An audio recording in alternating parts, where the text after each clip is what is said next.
Well, hey families, hey kids, it's good to see you. I hope that you had a good past weekend. This Sunday, this Lord's Day, the day that we celebrate that Jesus rose from the dead, is a good one for you, and then it gives you grace and strength to face this week that's coming ahead. So today, we're finishing up the last part of the Bible, where God wraps up all of His plans. And it comes from the end of the book of Revelation when it tells us that Jesus will come back and He will make all things new. See, He's going to come back and it's not just this pie in the sky. He's going to deal with what's wrong. He will judge His enemies. But He's also going to make a new heaven and a new earth. And He's going to come and live with His people forever. It says He'll wipe away every tear from our eyes. So it's not that there won't be any sadness at any point, it's that He's going to comfort us. And then He's going to make all the sad and all the bad things not be true anymore. They won't be part of our life because we'll be so changed that we'll be just like Him when we will love and obey Him, and we'll love one another. And the only thing we'll want to do is what's right. It'll be life the way it was supposed to be. It'll be full of joy. And I hope that you're there. But you have to turn from your sin and trust in Jesus, because that's what He wants for you, and that's why He died, and that's why He rose again. And He promises to give you that gift and to bring you to be there with Him. But trust Him. Now, I've got a thing here with me that's from my family. Now, I was telling you how Jesus is going to take things and make it new.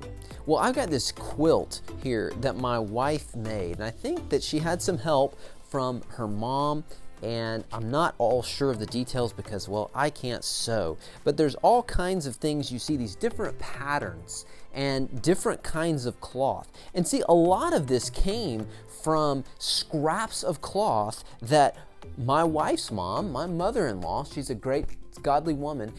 When my wife was a little girl, she made her dresses, her and her sister. And so when you cut fabric and cut cloth to make clothing, there's going to be pieces that are left over.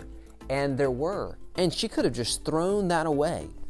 But my wife took these pieces of fabric that could have just gone in the trash.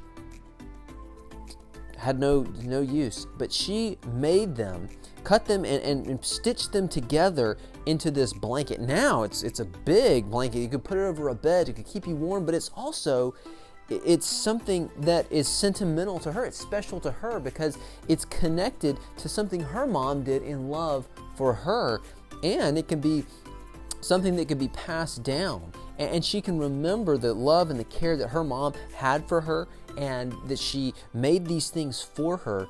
And so it draws her back. And so it's kind of like that with what Jesus is going to do. It seems that He's going to renew things. It is going to be new, but He's not just going to scrap everything and just trash it. Even though that's like those fabric could have just be done with. This place is messed up. It's so full of sin. But Jesus is going to make it new and make it good. Just like this big quilt was made new from what looked like it was all messed up.